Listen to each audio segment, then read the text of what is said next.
Good evening all and welcome. Tonight I have a collection of 4 stories with people I'm sure you'd rather never meet again. So, before we jump in, 2 little things. The first thing is don't forget to download our app, iOS and Android. So many stories to listen to, I'm sure you're going to love it. Don't forget to leave us reviews. And the second thing is, the final story is a yarn. It's long, it's a spiral. But when you get to the end, I think the payoff was worth it. So make sure to listen to the end, and hopefully I see you there. But for now, get comfortable and let the darkness take control. Okay, so I'm not conventionally pretty nor classically pretty. I'm the Duffy in any friend group I'm in. I never worried about being hit on, disrespected or kidnapped. I've never had to worry about my own safety when I go out, as I was never the one anyone wanted to get to know or be around because I am so plain. And it's always me that has to be the lookout for my friends, male and female alike. Now I like to go to a local bar almost daily. I don't drink alcohol there, just a normal Coke, and wait for my ride home. It's my usual hangout spot after work, so I just sit and chill and mind my own business. A few weeks ago I'd gotten off work and was just chilling at my usual spot, and sipping on my drink while working on a new pendant I was making. I started wire wrapping crystals into jewellery. I didn't think anyone would try and talk to me since I basically blended into the walls, even though the staff knew me and paid slight attention to me and are nice to me, but this weird guy I'd never seen before came over and sat at my table across from me. I was surprised and looked up at him, and struck up a small conversation that I can't remember how it started, but he began talking to me and asked a few questions about myself, and I thought they were normal and they all flowed together, so I didn't think much of them. Again, I'm plain. I didn't think anyone would want to do anything to me. I had just drank 3 glasses of soda by then, and had to use the restroom, so grabbed my phone and purse and went to the bathroom. I may not have been worried about being abducted, but I did worry about my identity cache and contacts. And I was back a few minutes later and resumed my work. Since none of my stuff had been touched, I called over a waitress and asked her for a new drink, and she nodded, as it had always been ingrained to me that you never leave your drink unattended, and if you do, have it remade or just leave it to the bartender. As she was going to grab my old drink, which I only taken a few sips out of, the guy got a bit huffy at me, saying I was being wasteful just ordering a new drink. I looked at him with a raised eyebrow in confusion. I asked why it was his business if I did. It was my money after all, and the refills were free. He then said I was making more work for the waitress for no reason. This annoyed me, and I again told him that it was my business, and that if he didn't like it, he can always leave. He then tried to wave the waitress off with letting her change my drink, but I'd had enough of his nonsense and told him flat out, "Then you drink it, if you think it's such a waste." It seemed to have caught him off guard, and he looked at me, shocked, and then was a bit angry before leaving. I then looked at the drink and handed it to the waitress and told her that something didn't feel right about the guy, and I asked if the bartender could keep an eye on him, and they'd dump out my drink and just bring me water from then on. I left for home after being picked up shortly after, and found out the next day after work that he had been arrested for assault. I didn't find out till today what exactly happened. Apparently he had gotten into a fight with the bartender working that night. The bartender caught him putting something into a girl's drink when she wasn't looking, and stopped her from drinking it. The guy got so mad it started a whole fight. The cops were called and now he's awaiting trial. Apparently, as he's trying to see if he can get someone like me who's always had a guard down for herself because my confidence was low, he thought I'd be an easy mark with just a little attention. But when I didn't just drink my drink, when I came back he had to try another girl. If he really was targeting me, I have to question his sanity and sobriety. Thank goodness those old lessons about safety growing up. Thank you, Mum and Dad. And to the guy at the bar, let's never meet again. When we are young, preteen and teenage girls, we believe that a prince will come and sweep us off our feet. It's not until we're a bit older that we realize how many creeps use that against us. I had just turned 14 when we finally moved from Texas to Indiana. We moved into this big 3-bedroom house with 3 trailers behind it. In one of those trailers was a guy that would often talk to me. I thought it was cool to have an older man like me. He asked me to be his girlfriend and I accepted. My dad noticed him giving me attention and grounded me from going outside. he got a letter to me, asking me to meet him at the parking lot at midnight. My dumb butt did. When I got there, he had some popcorn and soda for me. My next memory is laying on the merry-go-round with him and another man standing over me. I tried to get up but blacked out again. My next memory is the back of his car driving violently through a cornfield, and my next memory is waking up in my bed with no memory of how I got there. I got up while my dad was at work and went to ask him what happened, but he had packed up and left. Years later, as I was driving down a road that was near the old house when I was passing a cornfield, all of a sudden a memory of that night popped into my head. I remember walking up in that cornfield all alone at midnight. I somehow made it home and got back to bed. I don't know why I couldn't remember this before. Those guys thought I had died and panicked. They drove me to the cornfield and put me out there. It took me years before I realized how close I came to death. So if you lived in a trailer behind a house in Whiteland, Indiana in 1989, I hope you've never hurt any other kids. I am a 27-year-old female-bodied person. A few months ago, my sister and I wanted to take a late-night trip to our local Kroger for a snack. This was before she moved out, and God do I miss having her in my life. But anyway, as we pulled into the parking lot, there's this beat-up old truck with an older man just sitting there. He looked like he was between 50 and 70. It was hard to tell in the dark, but as I saw him, I got a weird feeling about him. We parked a few feet away and just went on with our business. So we get inside the grocery store, grab what we need, and I got myself and my sister a snack. And my sister got a bottle of wine to share with my mum, as I don't drink. Nothing odd happened in the store until we leave. I noticed that the old pickup truck was now parked next to our Jeep, and I thought it was very odd for the old man to just be parked there when he had several other parking spaces to be. Immediately I get a feeling of dread, as I was a victim of sexual abuse and am typically uncomfortable around older men I don't know. As soon as my sister and I get to the car, the old man steps outside of his vehicle and places his hands on the passenger side door where I would have entered. "Need me to open the door for you, young lady?" he asked in a creepy voice with a smile on his face. No, I think I can get it by myself, thanks. Would you take your hand off the door, please? I'm on the edge, as the look in this guy's eyes spelled nothing but problems. Thankfully, my sister caught wind of my discomfort and slowly began to pull the wine bottle out of her bag. What happened next made me want to crawl out my skin. The old man obliges and takes his hand off the door for a second to place his hand around my waist. I froze and looked at him like, "Are you serious?" And I felt him pull at me ever so slightly. That's when I heard my sister turn the ignition on, and I got in the car as fast as I could, slamming the door shut in the guy's face. My sister then stepped on the gas and peeled out the parking lot, not even giving the guy a chance to look at me. She told me she wondered why it took me so long to get in, but when she realized what was happening, she was going to bash the guy over the head with her wine if it went any further. I then had a mini panic attack on the way back home, and my dad, of course, dismissed my feelings and brushed them off as I told him. As did my mum, unfortunately. I did manage to calm down in the end, and now I asked my sister to park a little closer to the entrance to the stores, where there are a lot of lights, in case anything like this ever happens again. When I was in college, I met this dude called Steve. He was good-looking, well-spoken and confident, and was instantly well-liked by most of the people that he met. But he was a bit intimidating to me at first, due to the fact that he was pretty jacked and didn't speak to me a whole lot in the beginning.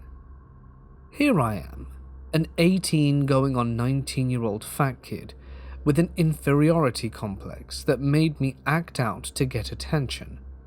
I would wear women's clothes to class to get a laugh, or interrupt the professor with a witticism here and a joke there for the laugh. I was that kid, the one people didn't exactly dislike but weren't too eager to hang out with, because I could be a bit much at times. This did nothing to help with my feelings of inadequacy, but I didn't make the connection there until a few years later. Steve and I didn't exactly become fast and hard friends, because I got pretty drunk at a party once and he decided instantly that I was annoying. but we were still civil to each other, as we were in the same department and had a number of classes together. We hung out with different crowds too, even inside the department. Steve had recently been kicked out of boot camp in the military. He told everyone it was because he had injured himself badly enough that he had been discharged. That wasn't true, but we'll get to that later.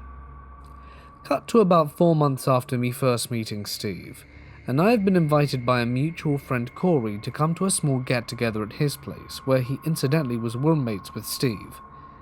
I told Kiri that I was kind of wary of Steve and felt that he didn't like me, to which he replied that I was right, and that's why he wanted me to come over. He wanted Steve and I to get to know each other, because he was positive we could become friends if we gave each other a shot, and after some prodding I finally agreed.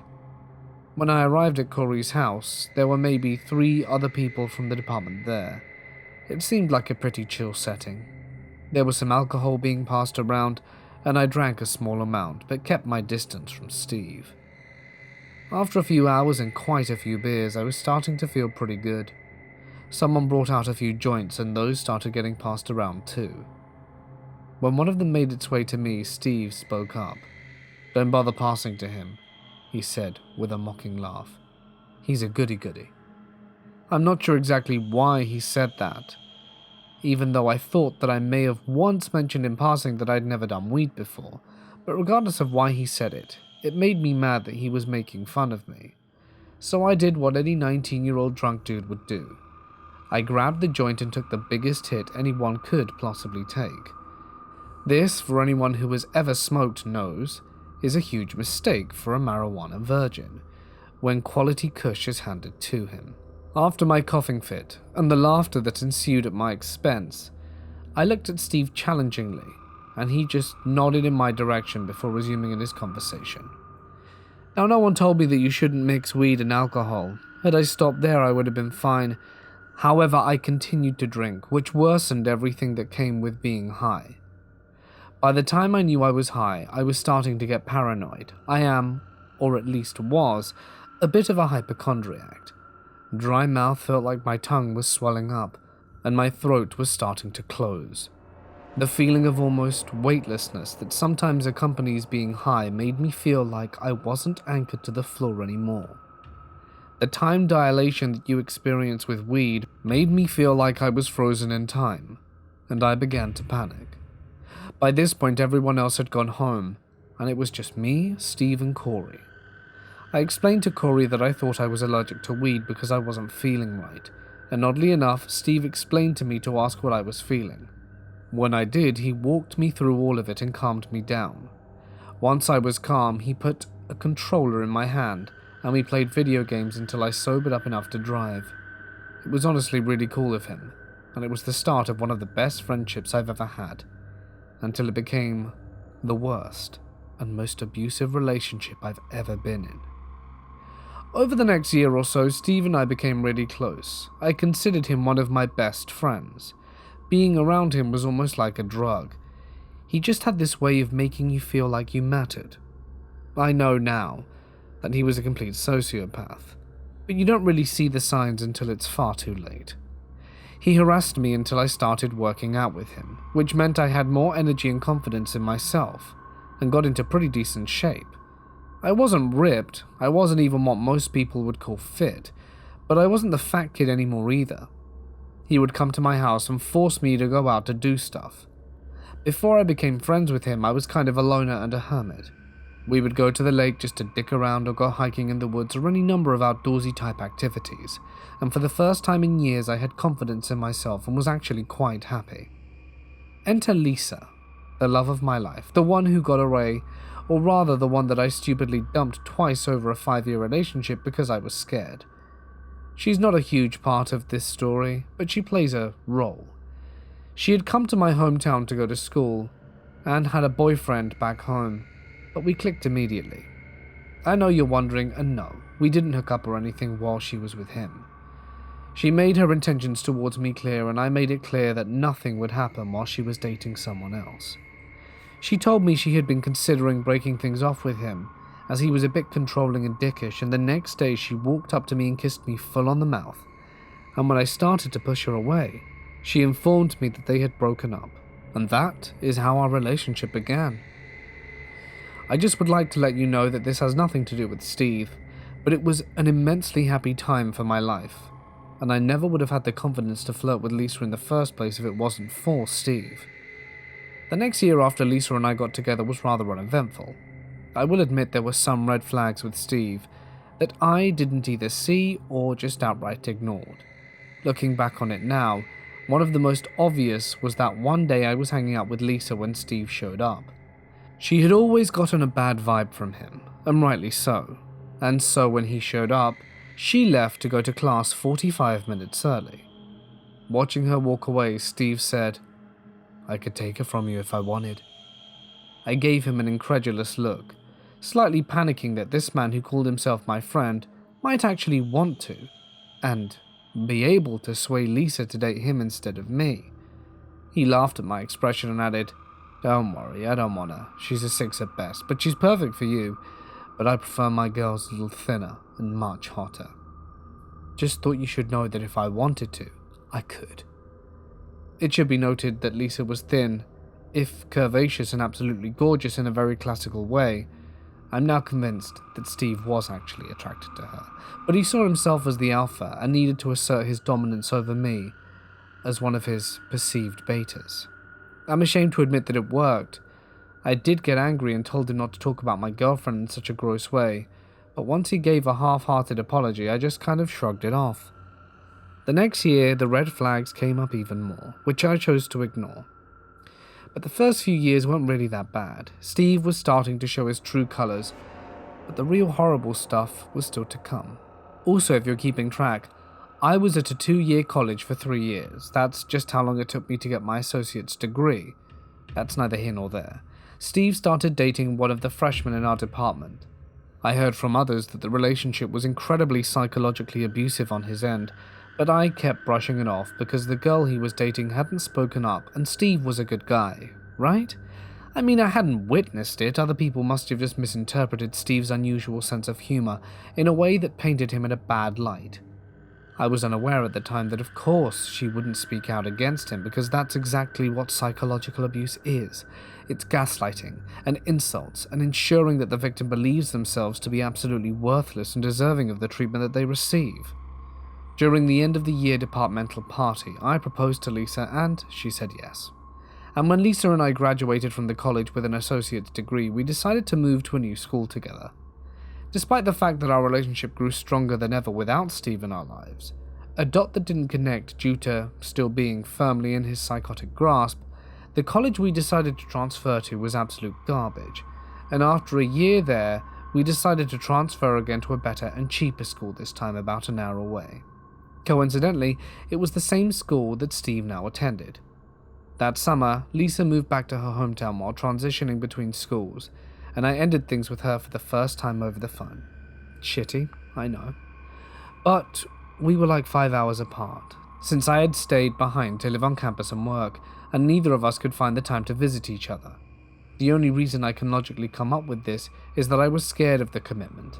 I've always said that when I marry I want it to be for life, and I got in my own head and started to worry about whether or not Lisa was the person I really wanted to spend the rest of my life with. When I moved to the new city, Steve helped me get an apartment in the same complex where he and Corey, the friend from earlier, both lived. We were in separate buildings, but the apartments were set up in a way that the courtyard between the two buildings was only like 40 feet across. I could actually see into Steve's apartment window from my second floor one when we both had our blinds open. There were many times that I would glance out the window while playing video games or something like that, and Steve would catch my eye and wave over to me. I would immediately turn my game off and head over to his place to smoke a little weed and watch one of his 4 DVDs for the billionth time. During this time in my life, I became a major alcoholic, and I'm fairly certain that Steve realized this was happening but said nothing because he wanted to be able to hold it over me. He may have contributed to my alcoholism a tiny bit. He began to use the same bullying tactics he had once employed to get me to go work out and do things. This time he was using them to get me to go out drinking.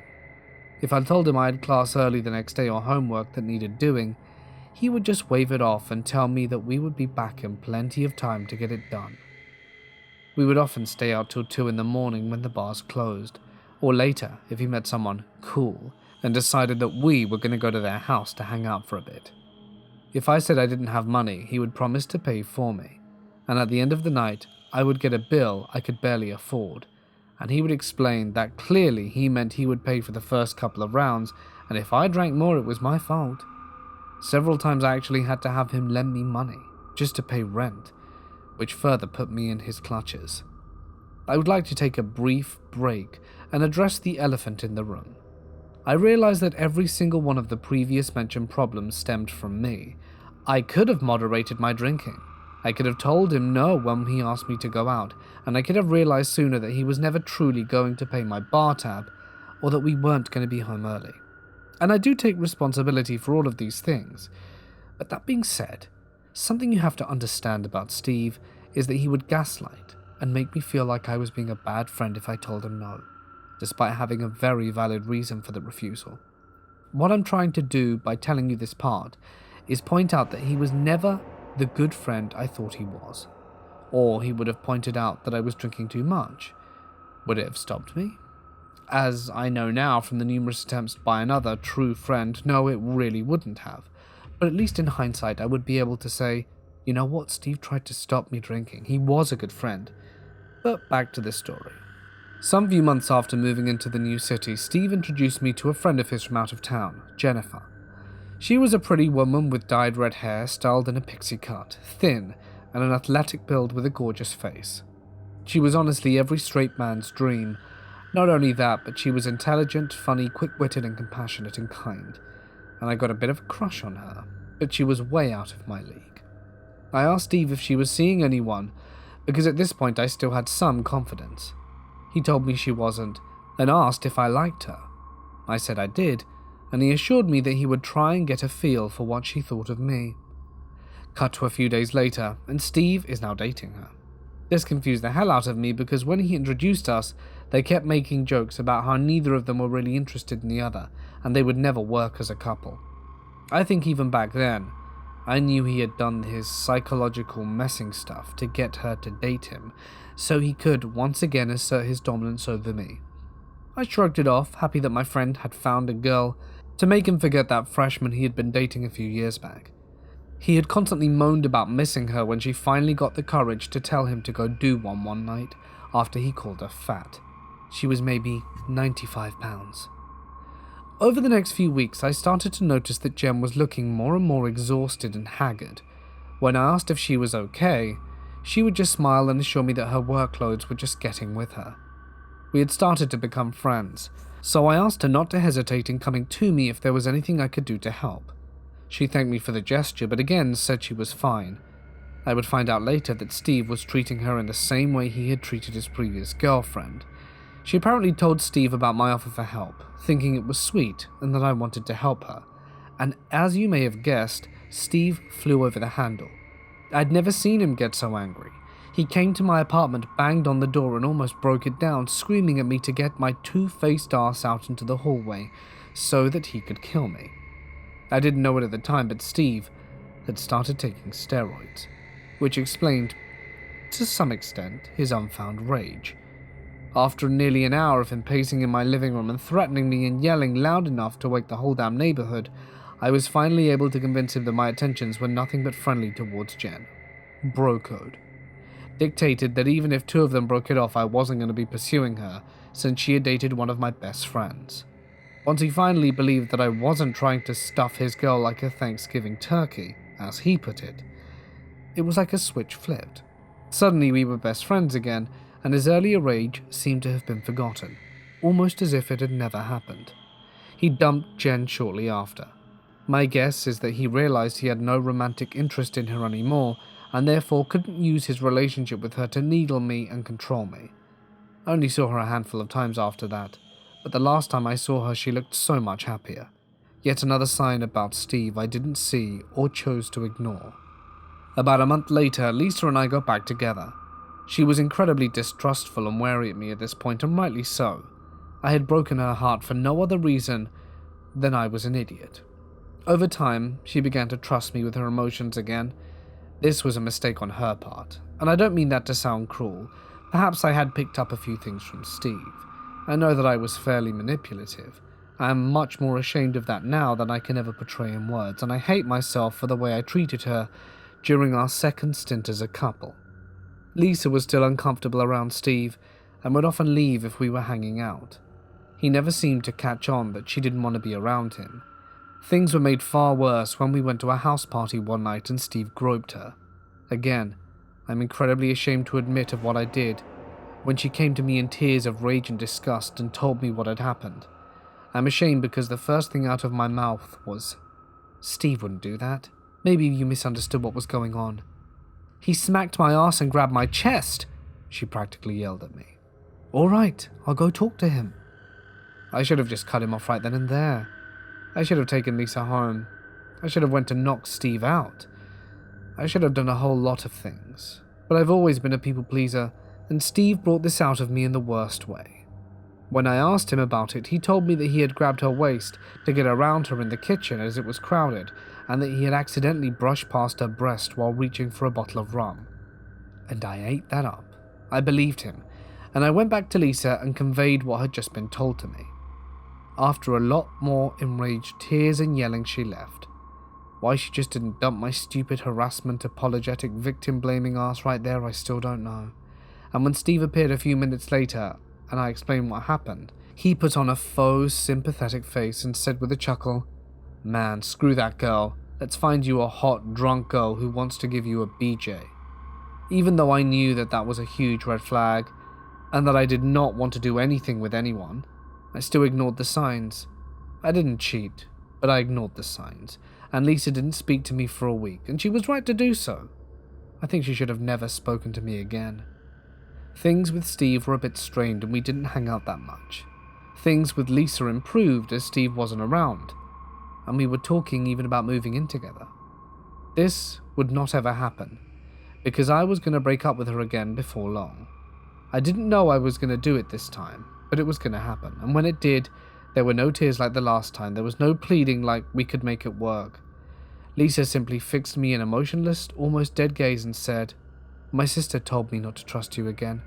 I should have listened. Get your stuff and get out." Now I really wish she had just left it at that. But over the next few years, we would go on to just have a few stints as friends with benefits. And that just about sums up what became of our relationship, friendship, or facsimile of friendship after a while. Shortly after our breakup, I became immensely depressed. I didn't realize that it was because I was still in love with Lisa. Why would I be? I had broken things off with her. Regardless, I started drinking even more and stopped working out, and started regaining all the weight I had lost in my freshman year of college. Steve noticed, regarding that I was a fat turd.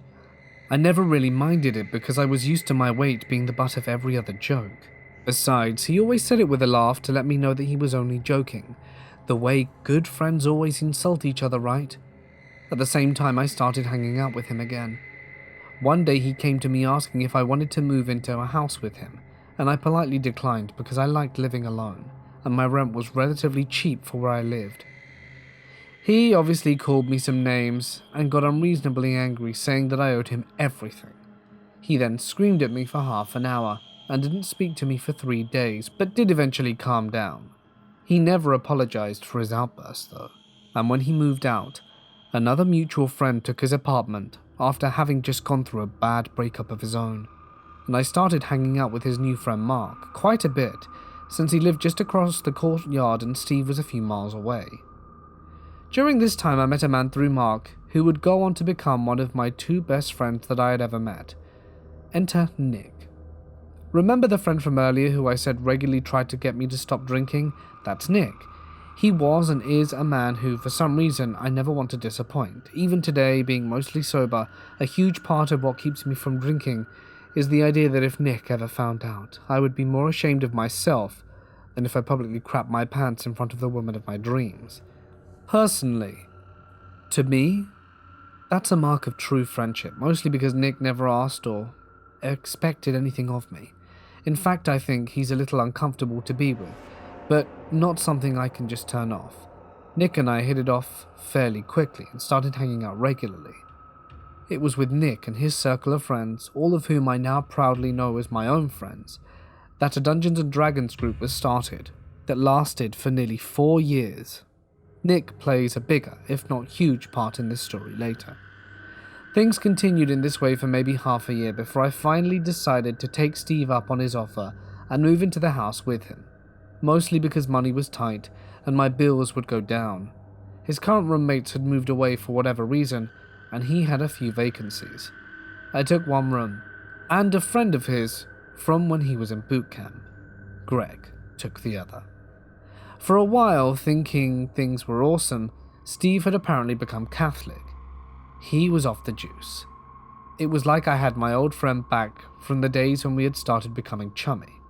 He, Greg, and I would often go on road trips or just go out to bars or go to some outdoor attractions around the city and walk around. Now remember that I said Steve had been discharged for the military and claimed that it was due to an injury? Turns out it wasn't true at all.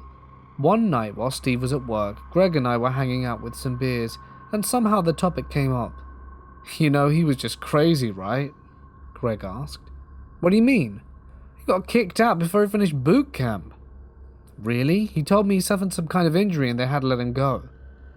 After I said this, an incredulous look came over Greg's face and he turned slowly to look at me. He told me that Steve had reason to suspect that his then wife was cheating on him and had been overheard by a commanding officer saying that when he's finished with boot camp he was going to go murder both of them and the daughter that he and his wife had. He had been given an in-depth psychological evaluation and been discharged essentially for being too insane for the military. I later confirmed this with some of Steve's childhood friends. At this point I was starting to realize who Steve really was, thinking back on some of the interactions I'd had with him. Unfortunately, I was stupidly loyal to someone I perceived to be a good friend. At some point, I had invited Nick to come over and hang out to play video games or whatnot, and when Steve met Nick, he immediately called him fat. Now, Nick was at the time a large man. He has since made enormous strides in his fitness journey. Shout out to Nick for all your hard work. If you're listening to this, you look great. And regardless, I remember the look of utter disbelief on Nick's face.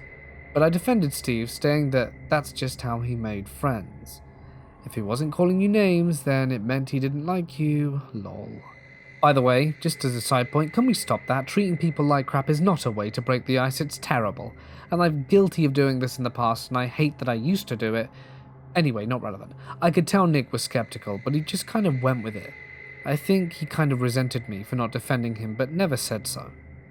After a few weeks after the conversation with Greg, Steve had a friend of his from out of town stay with us for the weekend. Greg was out of town for some reason. But before Steve's friend arrived, he told me that she was fat, but pretty, and that if I wanted her, I had his blessing. This did not sit well with me because not only of how he described her, which I learnt wasn't true when she arrived, but because he felt the need to give his permission for two of his friends to have relations with each other. I kept my mouth shut though. I forgot the woman's name, but she was very pretty, curvaceous, but in no way fat. I was confused as to why Steve would describe her in this way. She and I got along really well from the start, and she and Steve slept together. Again, I'm fairly certain he slept with her because he could tell I was taking a liking to her. I wasn't falling over myself to get into a relationship with her, but I did think she was quite nice. Steve had to once again assert his dominance over me.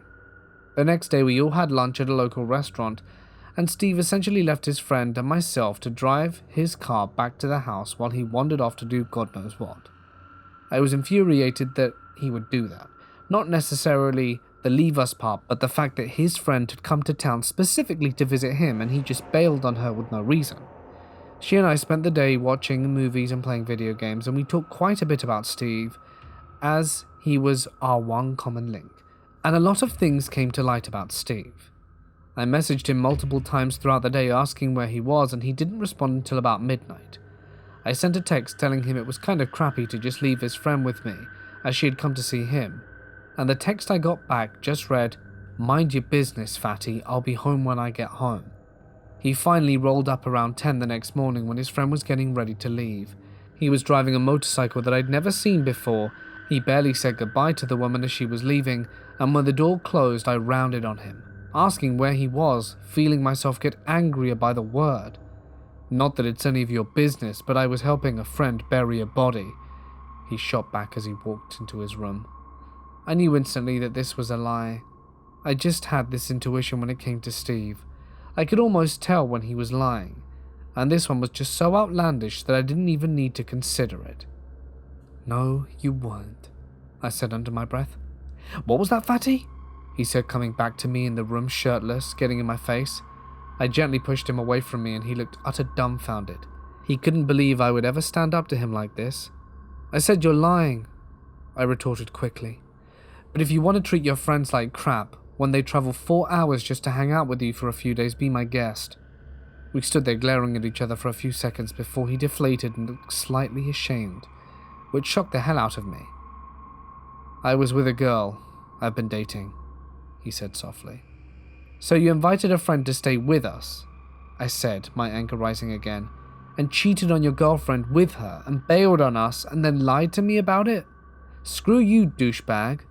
I turned on my heel and stormed to my room. I'm fairly certain Steve then threw a projectile at me but missed, because I had a thump on the wall to my left of the doorway as I walked through it. I didn't stop to find out. I didn't speak to Steve for a few days after that, and it wasn't until Greg returned from his trip and noticed that we weren't spending time together and were acting coldly towards one another that our friendship started to repair a bit. Mostly due to Greg yelling at us that he wasn't going to live with a few girls who couldn't get their act together and act like adults. Despite our relationship repairing slightly, things were never really the same after that. Over the next few months, Steve started to sell drugs and always kept a loaded gun in the house. I specifically remember him telling me one day that some guy was going to be coming over to give him some money that he was owed, and if he showed up while Steve was at work, I was supposed to take the money, count it, and put it in his bedroom desk. I didn't know he was dealing at the time, and so assumed the guy just owed him money. I just agreed and went back to playing video games, as he left for work. Steve got home from work before the guy showed up, and when there was a knock at the door, Steve came out of his room with his gun in hand and held a finger to his lips. He opened the door to reveal a man standing in the porch with a wad of cash in his hand. Steve immediately pointed the gun in his face, cocked the hammer back and started screaming at him to drop the money on the ground and get off his porch. As the dude was fleeing in terror, Steve yelled at him that if he ever saw him again, he would end him.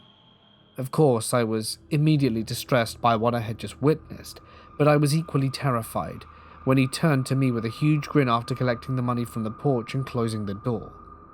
I just gave a weak smile and ignored the whole thing, and learned later that he was back on the steroids when this happened.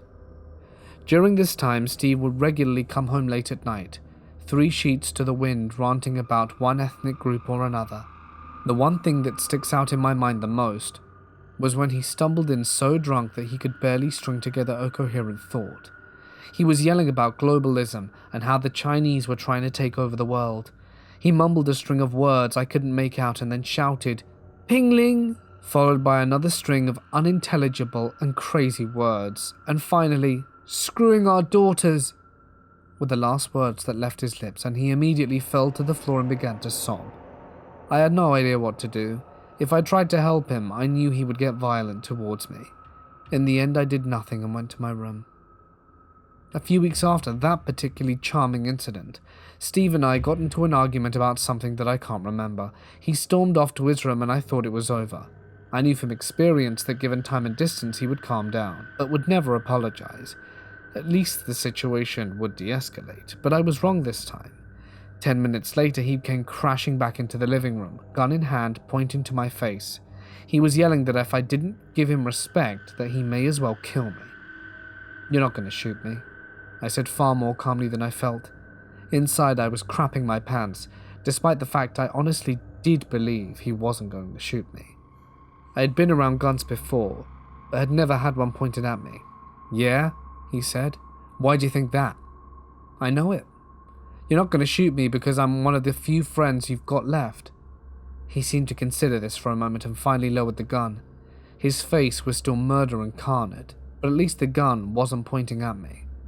"Can you move, man? I'm trying to watch Netflix." He continued staring at me for a long time, seemingly trying to internally fight himself before finally stomping back to his room. I didn't see him again for the rest of the night. A few days later, Steve and Greg asked me to sit down when I came home from my 3rd double in a row at the restaurant where I worked. I asked why, and they said, "We need to talk about me living there." I told them there was no need. I was moving out. They seemed satisfied with this, and I went to my room to get some much-needed sleep. As a side note, as I was moving out, I accidentally broke the handle of the storm door and Steve lost his mind, screaming at me and calling me all kinds of names, including the M-word. I assured him that I would replace it, but he just kept calling me names. Nick was helping me move out at the time, and once we were away from the house, he gave me a look that spoke volumes. "I know," I said. This was the point that I finally snapped and realized that Steve was nothing but a toxic piece of crap. It took someone I hadn't known for very long giving me a single look for that puzzle piece to finally fall into place and make me go, wow, he's a bag of dicks. After I moved out, I only saw Steve once. I was coming out of my class at the university campus and he drove up on his motorcycle and started trying to make conversation, but I just made some lame excuse about needing to get to work or home or something and walked away. About a year later, I blocked Steve completely on all social media, where he commented on a Facebook post and called my mum something horrible. I don't know why I didn't do it sooner. About a year after that, Nick and I were at the mall. Being on a bit of time crunch and needing things from different stores, we decided to head in different directions and meet in the food court. I finished what I needed to do first and was standing in front of Dairy Queen waiting for Nick to meet me, when I get a phone call from him. "What's up?" I said by way of answering. "I just saw Steve," he said without preamble. He was going to the store I was coming out of. He didn't need to tell me which Steve. He knew most of the words I've put into this story by this point, although I'm sure some of these anecdotes would have surprised even him. My heart seemed to seize and I couldn't breathe. I hadn't seen or spoken to Steve in over 2 years, and the thought of coming face to face with him now filled me with dread. "Hello, you there?" "Yeah, I'll meet you at the car." That's why I told you I'll be out in a bit. I practically sprinted to the car and just kept praying to whatever gods may exist that Nick would be out sooner. I went over and over in my mind what I would say if Steve did show up, but luckily I never had to find out, because Nick appeared pretty quickly and we left. That was the last I heard of him. These incidents that are portrayed in this story are not everything that happened over the course of my relationship with him. There were more, including more death threats, more physical altercations, more name-calling, and insurance fraud that Steve decided to rope me into without my knowledge. These were just the worst, or more poignant incidents that need to be told in order to paint Steve as he truly is. Were I to share the entire story of Steve, it would likely wind up being a whole novel. A lot of it, while terrible, isn't really that relevant in the grand scheme of things. So, there it is. I know at this point you're probably wondering, why didn't I just leave Steve in the dust a long time ago? Why didn't I just walk away from the friendship at the first sign of trouble? Well, there are a few reasons. First and foremost, Steve was a sociopath. They are extremely well versed in making people trust them, even as they treat them like trash. Not to mention he gaslit me, made me feel as though a lot of the smaller incidents were my fault, that in turn led me to believing the bigger problems were my fault too. This is how psychological abusers keep control. Secondly, I am a loyal friend to a fault. I will see the best in people I care about even if they stab me in the back and beat me down. This is a fault of mine that I'm working on, and I only saw the terrible in Steve when he treated another friend I was loyal to like crap. A part of me was also terrified to walk away. There was a piece of me that was scared, and sometimes still is since I blocked him, that he would get it in his head to kill me because I rejected him. This is again part of the conditioning that abusers do, but regardless, I'm much happier now the whole thing is behind me. I'd like to end this on a final note.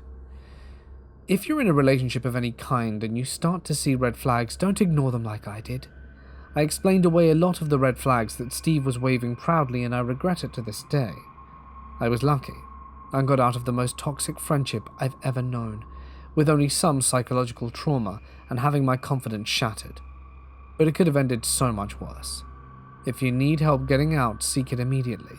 Leave everything behind if you have to. Things can be replaced, but you cannot be. Thanks for listening. And Steve, please stay away from me. I never want to see or hear from you again.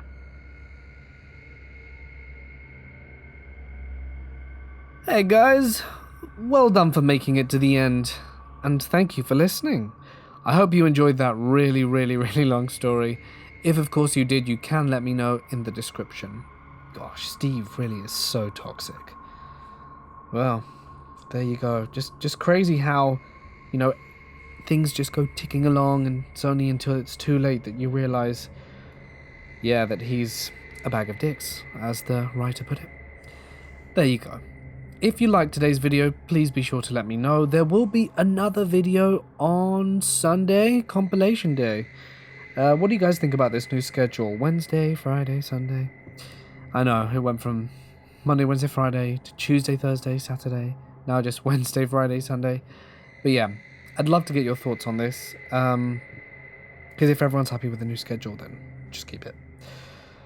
And I'd like to extend a huge thanks, as always, to my members, patrons, and supporters on Ko-fi.